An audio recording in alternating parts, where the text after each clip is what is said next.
کبھی آپ نے سوچا کہ ہم سوتے کیوں ہیں، خواب ہمیں کیوں آتے ہیں، اور کبھی کبھی خواب مستقبل کی جھلک جیسے کیوں محسوس ہوتے ہیں؟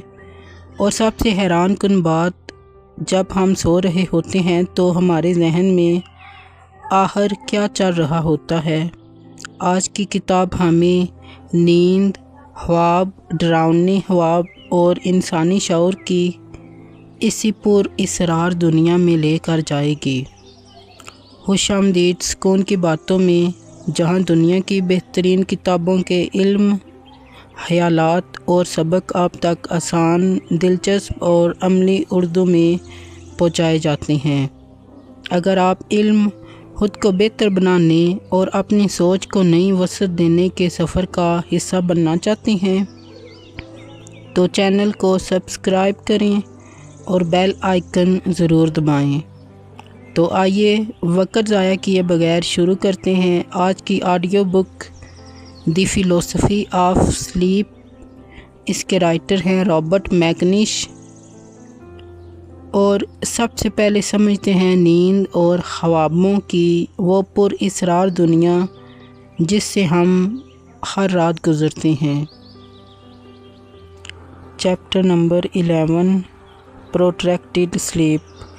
اس چیپٹر میں رابرٹ بہت زیادہ دیر تک جاری رہنے والی نیند کے بارے میں بات کرتے ہیں، یعنی ایسی نیند جو عام نیند سے کہیں زیادہ لمبی ہو اور جس میں انسان معمول کے وقت پر بیدار نہ ہو۔ What is پروٹریکٹڈ slip? عام طور پر انسان کچھ گھنٹوں کی نیند کے بعد خود بیدار ہو جاتا ہے، لیکن بعض حالات میں نیند بہت زیادہ لمبی ہو سکتی ہے۔ انسان معمول سے زیادہ دیر تک سو سکتا ہے، آسانی سے بیدار نہیں ہوتا، کئی گھنٹوں تک گہری نیند میں رہ سکتا ہے، بیدار ہونے کے بعد بھی کچھ دیر سستی محسوس کر سکتا ہے۔ میکنیش کی دلچسپی خاص طور پر ان غیر معمولی اور بہت طویل نیند کے واقعات میں ہے۔ How long can slip continue? مصنف اس بات پر حیرت کا اظہار کرتے ہیں کہ انسانی جسم بعض حالات میں معمول سے کہیں زیادہ دیر تک نیند کی حالت برداشت کر سکتا ہے۔ وہ ایسے غیر معمولی واقعات پر غور کرتے ہیں جن میں انسان بہت زیادہ عرصے تک سوتا رہا۔ یہاں کتاب کا انداز آج کی جدید طب جیسے نہیں ہے۔ میکنیش ان واقعات کو اپنے زمانے کے مشاہدات اور طبی خیالات کی بنیاد پر سمجھنے کی کوشش کرتے ہیں۔ The strange connection between sleep and food. یہ چیپٹر ایک دلچسپ سوال پیدا کرتا ہے۔ اگر انسان بہت دیر تک سوئے تو وہ کھائے گا کب؟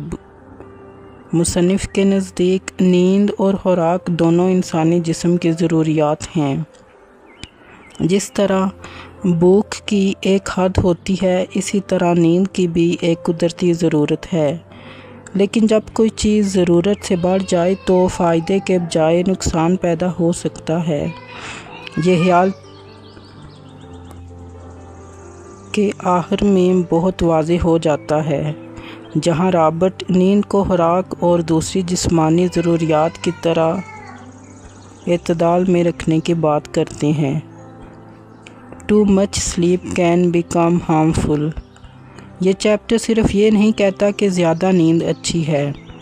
رابرٹ کے مطابق مناسب نیند جسم اور ذہن کو طاقت دیتی ہے، لیکن ضرورت سے زیادہ نیند نقصان دہ بھی ہو سکتی ہے۔ ان کے خیال میں بہت زیادہ نیند جسم کو کمزور کر سکتی ہے، ذہنی چستی کو کم کر سکتی ہے، انسان کو سست بنا سکتی ہے، اس کی روزمرہ کارکردگی متاثر کر سکتی ہے۔ یعنی مناسب نیند طاقت اور تازگی بخشتی ہے، ضرورت سے زیادہ نیند سستی اور کمزوری کر دیتی ہے۔ Sleep and the human body. Robert نیند کو جسم کی ایک قدرتی ضرورت سمجھتے ہیں۔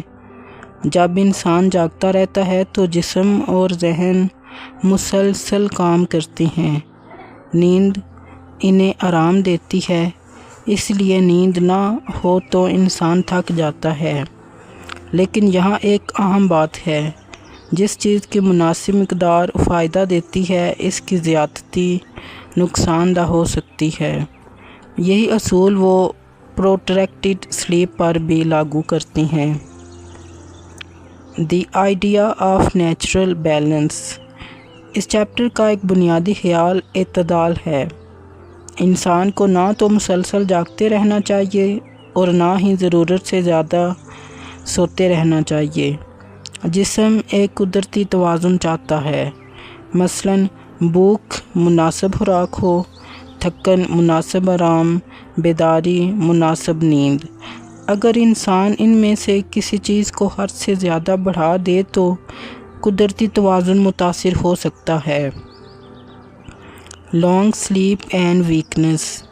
رابرٹ کے مطابق بہت زیادہ دیر تک سونے کی عادت انسان کی جسمانی اور ذہنی طاقت کو کم کر سکتی ہے۔ ان کے نزدیک لمبی نیند انسان کو زیادہ طاقتور بنانے کے بجائے بعض اوقات سست اور کمزور بنا سکتی ہے۔ یہ خیال آج کے دور میں بھی دلچسپ ہے، اگرچہ جدید طب نیند کی مقدار اور اس کے اثرات کو کہیں زیادہ پیچیدہ انداز میں سمجھتی ہے۔ اس لیے میگنیش کی تاریخی رائے کو 19ویں صدی کے علم کے تناظر میں سمجھنا چاہیے۔ Early rising. اس چیپٹر میں مصنف جلدی اٹھنے کے فائدے پر بھی زور دیتے ہیں۔ وہ ایسے معمول کو پسند کرتے ہیں جس میں انسان رات کو مناسب وقت پر سوئے اور صبح جلد اٹھے۔ ان کے نزدیک دن کا ابتدائی حصہ بہت قیمتی ہے، یعنی ان کے تصور میں ایک اچھا معمول کچھ یوں ہے: جلدی سونا، مناسب نیند، صبح جلد اٹھنا، یہ دن کا بہترین استعمال ہے۔ Too much sleep and human potential. یہاں چیپٹر کا ایک گہرا پہلو سامنے آتا ہے۔ اگر انسان اپنی زندگی کا بڑا حصہ غیر ضروری طور پر سونے میں گزار دے تو اس کے پاس کام کے لیے کم وقت بچے گا، سیکھنے کے لیے کم وقت بچے گا، دوسروں کے لیے فائدہ مند کام کرنے کا وقت کم ہوگا، اپنی صلاحیتوں کو استعمال کرنے کا موقع کم ہوگا۔ اس لیے رابرٹ نیند کو صرف جسمانی آرام نہیں بلکہ انسان کی زندگی کے قیمتی وقت سے بھی جوڑتے ہیں۔ اس چیپٹر کا سب سے اہم سبق یہ ہے: ہر اچھی چیز کی ایک مناسب حد ہوتی ہے۔ نیند ضروری ہے، لیکن ضرورت سے زیادہ نیند بھی اچھی نہیں۔ جس طرح زیادہ کھانا نقصان دہ ہو سکتا ہے، اسی طرح رابرٹ کے نزدیک حد سے زیادہ سونا بھی ایک قسم کی زیادتی بن سکتا ہے۔ وہ آخر میں نیند کی زیادتی کو خوراک اور دوسری چیزوں کی زیادتی سے تشبیہ دیتے ہیں۔ چیپٹر نمبر 12 سلیپ فرام کولڈ۔ اس چیپٹر میں رابرٹ میگنیش شدید سردی کی وجہ سے آنے والی نیند کے بارے میں بات کرتے ہیں۔ یہ عام اور آرام دہ نیند نہیں ہوتی، بلکہ ایسی کیفیت ہوتی ہے جو جسم کے درجہ حرارت میں بہت زیادہ کمی آنے پر پیدا ہو سکتی ہے۔ مصنف کے زمانے میں اس موضوع کو ایک عجیب اور دلچسپ حالت سمجھا جاتا تھا، کیونکہ بعض لوگ شدید سردی میں غنودگی اور سونے کی خواہش محسوس کرتے تھے۔ What is sleep from cold? جب انسان شدید سردی کا سامنا کرتا ہے تو جسم اپنی حرارت برقرار رکھنے کی کوشش کرتا ہے۔ اگر سردی بہت زیادہ ہو جائے تو انسان تھکن محسوس کر سکتا ہے، غنودگی محسوس کر سکتا ہے، سستی محسوس کر سکتا ہے، سونے کی خواہش محسوس کر سکتا ہے۔ یہ عام نیند جیسی لگ سکتی ہے، لیکن اس کی وجہ جسم کا شدید سرد ماحول سے متاثر ہونا ہوتا ہے۔ Why does cold cause drowsiness؟ Robert Macnish کے زمانے میں یہ خیال تھا کہ شدید سردی جسم کی سرگرمی کو کم کر دیتی ہے۔ جسم کی حرکات سست ہونے لگتی ہیں، ذہنی چستی بھی کم ہو سکتی ہے اور انسان آرام یا نیند کی طرف مائل ہو سکتا ہے۔ آج جدید طب اس کیفیت کو جسم کے درجہ حرارت میں خطرناک کمی ہائپوتھرمیا سے جوڑتی ہے، لیکن میگنش نے اسے اپنے دور کے علم کے مطابق بیان کیا۔ The dangerous side of the sleep. یہ چیپٹر ایک بہت عام فرق سمجھاتا ہے۔ ہر نیند فائدہ مند نہیں ہوتی۔ عام نیند جسم کو آرام دیتی ہے، لیکن شدید سردی سے پیدا ہونے والی غنودگی خطرناک بھی ہو سکتی ہے، کیونکہ انسان کو سکون یا آرام محسوس ہو سکتا ہے حالانکہ جسم کمزور ہو رہا ہوتا ہے۔ The feeling of warmth. اس موضوع سے متعلق ایک دلچسپ بات یہ بیان کی جاتی ہے کہ شدید سردی کے بعض حالات میں انسان کو عجیب طرح کا سکون یا گرمی کا احساس بھی ہو سکتا ہے۔ یہ احساس دھوکہ دے سکتا ہے۔ انسان سوچ سکتا ہے میں آرام سے ہوں، مجھے صرف سونا ہے، لیکن حقیقت میں جسم کو فوری مدد اور حرارت کی ضرورت ہو سکتی ہے۔ دی گریجول لاس آف اویئرنیس۔ شدید سردی کی وجہ سے توجہ کم ہو سکتی ہے، سوچنے کی صلاحیت متاثر ہو سکتی ہے، فیصلہ کرنے کی طاقت کم ہو سکتی ہے، غنودگی بڑھ سکتی ہے۔ یہی وجہ ہے کہ انسان کو اپنی حالت کی سنگینی کا مکمل اندازہ نہ ہو۔ Sleep and survival. یہ چیپٹر ہمیں یہ بھی دکھاتا ہے کہ نیند صرف آرام کا عمل نہیں، بلکہ جسم کی حالت سے گہرا تعلق رکھتی ہے۔ کبھی نیند جسم کو طاقت دیتی ہے اور کبھی بعض غیر معمولی حالات میں نیند جیسی کیفیت خطرے کی علامت بھی ہو سکتی ہے۔ یہ فرق سمجھنا بہت ضروری ہے۔ The historical view. رابرٹ نے اس موضوع کو 19ویں صدی کے علم کے مطابق بیان کیا۔ آج ہم جانتے ہیں کہ شدید سردی جسم کے درجہ حرارت کو خطرناک حد تک کم کر سکتی ہے۔ اس لیے اس چیپٹر کو ایک تاریخی اور فلسفیانہ مطالعے کے طور پر سمجھنا چاہیے۔ چیپٹر 12 ہمیں یہ اہم سبق دیتا ہے، ہر سکون حقیقت میں فائدہ مند نہیں ہوتا۔ کبھی انسان کو آرام اور نیند جیسا احساس ہوتا ہے، لیکن اس کے پیچھے کوئی خطرہ بھی ہو سکتا ہے۔ یہ بات صرف سردی تک محدود نہیں، زندگی میں بھی بعض اوقات انسان ایسی چیزوں کی طرف مائل ہو جاتا ہے جو وقتی سکون دیتی ہیں لیکن طویل مدت میں فائدہ مند نہیں ہوتی۔ Chapter number 13 trance. اس چیپٹر میں رابرٹ ٹرانس یعنی ایسی غیر معمولی ذہنی کیفیت کے بارے میں بات کرتے ہیں جس میں انسان کی عام بیداری، ارد گرد کی چیزوں سے تعلق اور جسمانی احساسات میں واضح تبدیلی آ جاتی ہے۔ یہ عام نیند نہیں بلکہ بیداری اور نیند کے درمیان ایک عجیب کیفیت کے طور پر بیان کی گئی ہے۔ What is trans? ٹرانس میں انسان بظاہر جاگ رہا ہو سکتا ہے، لیکن اس کی توجہ عام حالت جیسی نہیں رہتی۔ وہ اپنے ارد گرد سے کم واقف ہو سکتا ہے، کسی ایک خیال یا احساس میں بہت زیادہ ڈوب سکتا ہے، بیرونی آوازوں پر کم توجہ دے سکتا ہے، جسم کے بعض احساسات کو کم محسوس کر سکتا ہے، وقت کے گزرنے کا اندازہ کھو سکتا ہے، یعنی جسم موجود ہوتا ہے لیکن ذہن کی توجہ کسی دوسری حالت میں چلی جاتی ہے۔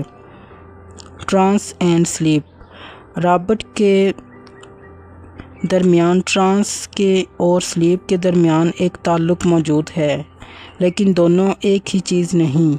نیند میں انسان عام طور پر شعوری بیداری سے دور ہو جاتا ہے، جبکہ ٹرانس میں انسان کسی حد تک بیدار رہ سکتا ہے لیکن اس کی توجہ اور ذہنی کیفیت معمول سے بہت مختلف ہو جاتی ہے۔ اس لیے ٹرانس کو ایک درمیانی یا غیر معمولی حالت کے طور پر سمجھا جا سکتا ہے۔ The power of attention. اس چیپٹر کا ایک اہم خیال توجہ ہے۔ جب انسان کسی ایک خیال، آواز، منظر یا احساس پر بہت زیادہ توجہ مرکوز کر دے تو باقی چیزیں پس منظر میں چلی جاتی ہیں۔ مثلاً آپ کسی کتاب میں اتنے ڈوب جائیں کہ آپ کو آس پاس کی آوازوں کا احساس کم ہونے لگے۔ ٹرانس میں یہ کیفیت کہیں زیادہ گہری ہو سکتی ہے۔ انسان کی توجہ اتنی محدود ہو سکتی ہے کہ بیرونی دنیا کی موجودگی کم محسوس ہونے لگے۔ Reduce awareness. ٹرانس میں سب سے دلچسپ تبدیلی ارد گرد کی دنیا سے شعوری تعلق کا کم ہونا ہے۔ آوازیں موجود ہیں مگر انسان انہیں پوری طرح محسوس نہیں کر سکتا۔ لوگ آس پاس موجود ہیں مگر اس کی توجہ ان کی طرف نہیں۔ جسم موجود ہے لیکن اسے اپنے جسم کے احساسات پہلے جیسے محسوس نہیں ہوتے۔ یوں انسان ایک ایسی دنیا میں داخل ہو جاتا ہے جو زیادہ دیر اس کے اپنے ذہنی تجربے پر مشتمل ہوتی ہے۔ Trans and imagination. اس کیفیت میں تخیل کا کردار بھی اہم ہو سکتا ہے۔ جب بیرونی دنیا سے توجہ کم ہو جاتی ہے تو ذہن کے اندر موجود یادیں، خیالات، تصورات، خوف، خواہشات زیادہ نمایاں محسوس ہو سکتے ہیں۔ اس لیے ٹرانس کی حالت میں انسان کا اندرونی تجربہ عام بیداری سے بہت مختلف محسوس ہو سکتا ہے۔ The strange feeling of time. Trance میں وقت کا احساس بھی بدل سکتا ہے۔ کبھی چند منٹ بہت زیادہ لمبے محسوس ہو سکتے ہیں اور کبھی کافی وقت گزر جائے لیکن انسان کو محسوس ہو کہ صرف تھوڑا سا وقت گزرا ہے۔ یہ بات ہمیں بتاتی ہے کہ وقت کا ہمارا احساس بھی ذہنی حالت سے متاثر ہوتا ہے۔ Body and mind. ٹرانس ہمیں دوبارہ جسم اور ذہن کے تعلق کی طرف لے جاتا ہے۔ انسان کا جسم ایک جگہ موجود ہے لیکن اس کی توجہ کہیں اور مرکوز ہو سکتی ہے۔ اس سے ایک دلچسپ سوال پیدا ہوتا ہے، کیا انسان کی توجہ جسم سے الگ ہو کر ایک خاص ذہنی دنیا میں جا سکتی ہے؟ رابرٹ اسی قسم کی غیر معمولی انسانی کیفیتوں کو سمجھنے کی کوشش کرتے ہیں۔ Trance is not simply unconsciousness. یہ سمجھنا ضروری ہے کہ ٹرانس کا مطلب لازماً مکمل بے ہوشی نہیں ہے۔ یعنی بعض صورتوں میں انسان کچھ چیزوں سے واقف ہوتا ہے لیکن باقی دنیا سے اس کا تعلق بہت کم ہو جاتا ہے۔ یعنی شعور مکمل طور پر ختم ہونے کے بجائے محدود یا تبدیل شدہ شکل اختیار کر سکتا ہے۔ چیپٹر 13 کا سب سے گہرا سوال یہ ہے کہ انسان کی بیداری صرف آنکھیں کھلی ہونے کا انعام نہیں ہے، یا ذہن کی توجہ بھی اسی کا حصہ ہے۔ اگر انسان کی آنکھیں کھلی ہوں لیکن اس کی تمام توجہ ایک ہی خیال میں ڈوبی ہوئی ہو تو وہ باہر کی دنیا سے کتنا واقف ہے؟ یہی سوال ٹرانس کو صرف نیند کا موضوع نہیں رہنے دیتا بلکہ اسے انسانی شعور اور توجہ کا موضوع بنا دیتا ہے۔ Chapter 14 voluntary waking dreams. اس چیپٹر میں رابرٹ ایک نہایت دلچسپ کیفیت والنٹری واکنگ ڈریمز کے بارے میں بات کرتے ہیں۔ اس سے مراد ایسی حالت ہے جس میں انسان جان بوجھ کر اپنے ذہن کو خواب جیسی کیفیت میں لے جانے کی کوشش کرتا ہے جبکہ وہ مکمل طور پر سویا ہوا نہیں ہوتا۔ یہ چیپٹر خاص طور پر خیال، تخیل، شعور اور انسانی ذہن کے اختیار کو سمجھنے کے لیے اہم ہے۔ What are voluntary waking dreams? عام خواب نیند کے درمیان آتے ہیں اور انسان عموماً انہیں اپنی مرضی سے شروع نہیں کرتا، لیکن یہاں معاملہ مختلف ہے۔ انسان بیدار رہتے ہوئے اپنے ذہن کو کسی خاص خیال، منظر یا تصور پر اس قدر مرکوز کر لیتا ہے کہ اسے خواب جیسا تجربہ محسوس ہونے لگتا ہے، یعنی آنکھیں بیدار، جسم جاگ رہا ہے، ذہن تصور کی دنیا میں ہے۔ دی پاور آف امیجنیشن، اس کیفیت کی بنیاد تخیل ہے۔ انسان اپنے ذہن میں کسی جگہ، شخص یا واقعے کا تصور کر سکتا ہے۔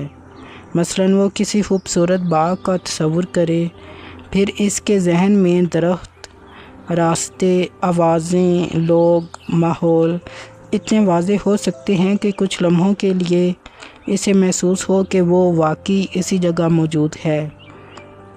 یہی تخیل کی طاقت ہے۔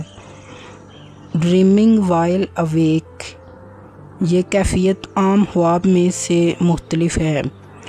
عام خواب میں انسان سو رہا ہوتا ہے اور خواب اس کے ذہن میں خود بن رہے ہوتے ہیں، لیکن والنٹری اویکنگ ڈریمز میں انسان اپنے خیال کو ایک سمت دینے کی کوشش کرتا ہے، اس لیے اسے ایک طرح سے جاگتے ہوئے خواب دیکھنا کہا جا سکتا ہے۔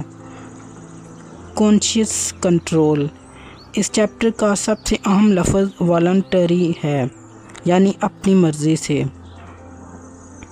انسان اپنے خیالات کو ایک خاص سمت میں لے جانے کی کوشش کرتا ہے۔ وہ کسی منظر کو تصور کرتا ہے، پھر اس تصور کو مزید تفصیل دیتا ہے، پھر اس کے ذہن میں ایک مکمل منظر بن سکتا ہے۔ اس طرح ذہن صرف خواب کا شکار نہیں ہوتا، بلکہ کسی حد تک اپنے تصور کو خود بناتا ہے۔ امیجنیشن کین فیل ریئل، انسانی ذہن کی ایک عجیب خصوصیت یہ ہے کہ بہت گہرا تصور کبھی کبھی حقیقت جیسا محسوس ہو سکتا ہے۔ مثلاً اگر آپ آنکھیں بند کر کے کسی بہت کھٹی چیز کا تصور کریں تو ممکن ہے منہ میں پانی آنے لگے۔ اسی طرح اگر آپ کسی خوفناک منظر کا بہتر واضح تصور کریں تو دل کی دھڑکن تیز محسوس ہو سکتی ہے۔ اس سے پتہ چلتا ہے کہ ذہن کے خیالات جسم پر بھی اثر ڈال سکتے ہیں۔ The difference between fantasy and reality, یہاں ایک اہم فرق سمجھنا ضروری ہے۔ انسان تصور کر رہا ہے، لیکن وہ جانتا ہے کہ یہ تصور ہے۔ اسے معلوم ہوتا ہے یہ میرے ذہن میں بننے والا منظر ہے، حقیقت میں میرے سامنے موجود نہیں۔ یہ بات اسے عام خواب یا حقیقت تجربے سے الگ کرتی ہے۔ Why people enter such states, انسان مختلف وجوہات سے اپنے تخیل میں ڈوب سکتا ہے۔ مثلاً تنہائی میں، آرام کے وقت، کسی خواہش کے بارے میں سوچتے ہوئے، ماضی کی یادوں میں، مستقبل کا تصور کرتے ہوئے، کسی خوبصورت جگہ کا خیال کرتے ہوئے۔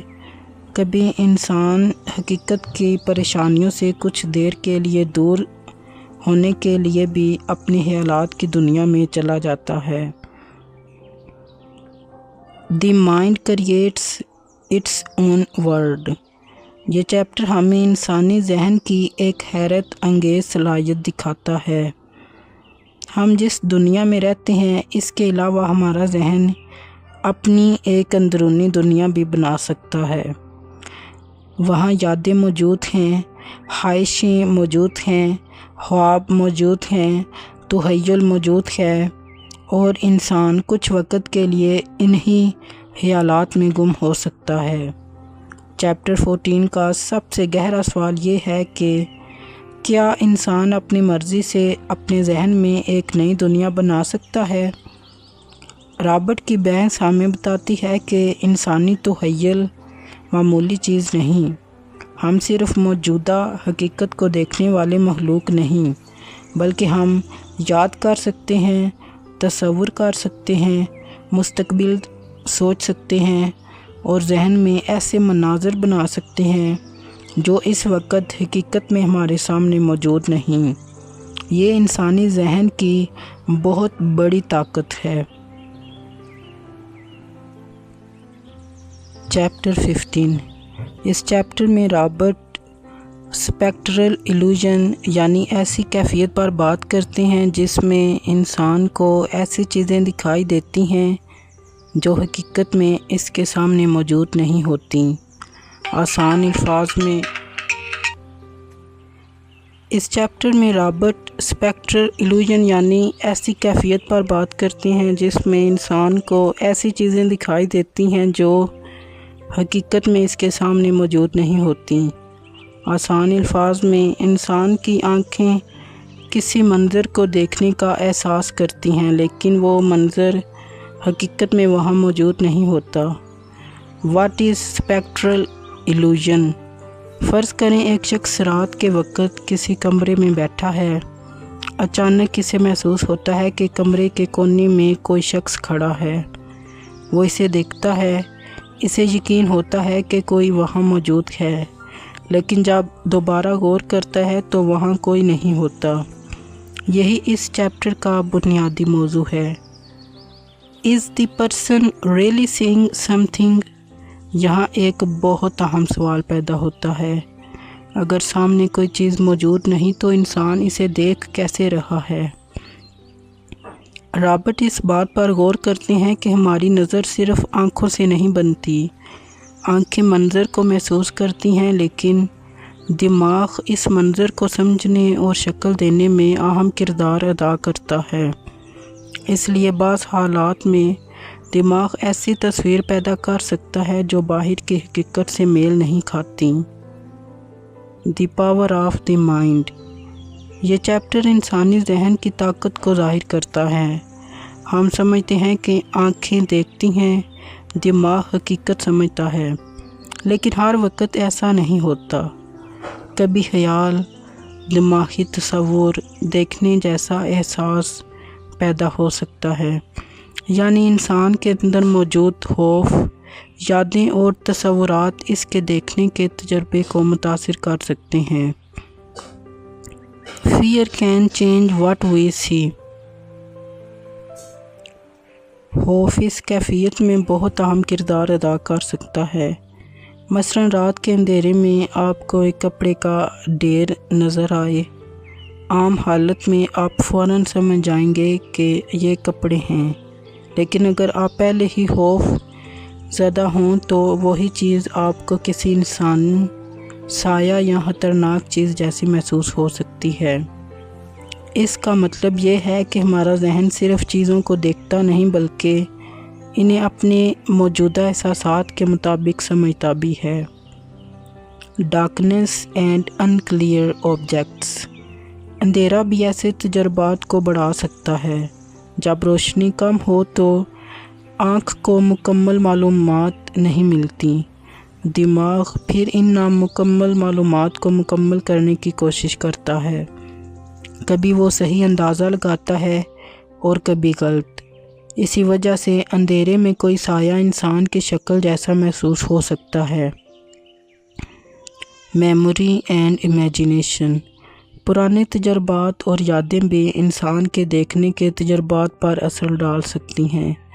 اگر کسی شخص نے پہلے کسی خاص جگہ پر کوئی خوفناک واقعہ دیکھا ہو تو بعد میں اسی جگہ پر معمولی چیز بھی اسے خطرناک محسوس ہو سکتی ہے۔